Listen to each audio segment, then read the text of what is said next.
আসসালামু আলাইকুম প্রিয় ভিউয়ার্স, আশা করি সবাই ভালো আছেন। আপনাদের দোয়ায় আমিও ভালো আছি।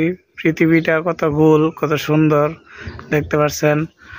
আর আমরা বাংলাদেশে বাড়ি ঘরে সুন্দর করে এই উঠানের মধ্যে দেখেন মাটি দিয়ে লেপিয়া সুন্দর করে মানে মাটি দিয়ে করে রাখি, যে ধান হইলে এখন এই যে বৈশাখ মাসে ধান উঠতেছে, ধানের মধ্যে ধান বাইরেতে হয় আর কি, ধান লইতে হয় বাইরিয়া। এই জন্যে কি করা হয় যে এই উঠানের মধ্যে লেপ সুন্দর করে সমান করে এটা করে রাখতে হয়, যে খোলা বানায় রাখতে হয়, যে ধান শুকানো যায় আর ধানের মধ্যে কোনো পাথর না থাকে। আর এই দেশে দেখেন মরিশাস, এই মরিশাসে এই যে বাড়ির উঠানে, এই যে বাড়ির গেট, ঠিক আছে, এই বাড়ির উঠানে এই যে এদিক দিয়ে সুন্দর চারা আছে।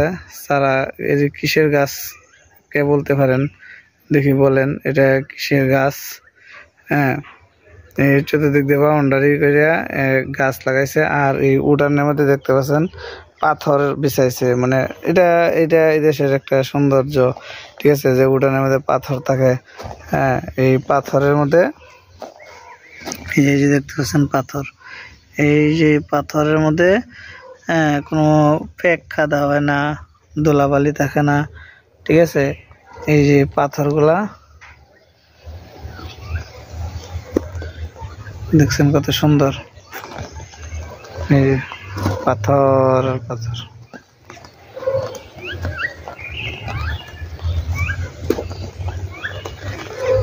দেখতে পাচ্ছেন মানে পাথরের উপর দিয়ে ঘাস জ্বালায় যায়, কিন্তু কোনো ধুলা বালু হয় না, পেক কাদা হয় না, কারণ বৃষ্টি হইলে এই পাথরে টেনে খায় বলা। এই জন্যে পাথর দিয়ে রাখছে। আমার যদি আল্লাহ এরকম তৌফিক দিত, আমি সুন্দর একটা বাড়ি করতাম, তাহলে আমিও বাংলাদেশে এরকম, আমার খুব একটা স্বপ্ন ছিল যে আমিও বাড়ির সামনে একটু জায়গা হোক, একটু জায়গা থাকলে একটু জায়গাতে আমি এরকম পাথর বিছাইতাম, ঠিক আছে, সৌন্দর্যটা দেখার জন্যে। কারণ এই দেশে আসলে এই জিনিসটা অনেক সুন্দর। আর বিকালবেলা ঘুরতাছি এমনি, এই বাড়ির উঠানে দাঁড়ায় রয়েছি, দাঁড়ায় ঘুরতাছি আর দেখতাছি, যে চিন্তা করতেছি যে এই যে পয়সা খরচ করে, টাকা পয়সা খরচ করে, মানুষের টাকা থাকলে কতভাবে খরচ করা যায় না, এই টাকা পয়সা খরচ করে উঠানের মধ্যে পাথর বিছাইছে, ঠিক আছে, কয়েক গাড়ি হয়তো পাথর লাগছে। এই পাথরগুলো বিছাইয়া দেখেন সুন্দর করে, মানে সৌন্দর্যের জন্য ওদের গেটের সামনে যে হালকা ঘাস হয়ে গেছে, ঘাস জ্বালাইছে, ঠিক আছে। তো সবাই ভালো থাকেন। এই জিনিসটা শেয়ার করার জন্য ভাবলাম যে একটা ভিডিও করি, একটা ভিডিও করলাম, জিনিসটা শেয়ার করলাম। তো সবাই ভালো থাকবেন, আল্লাহ হাফেজ।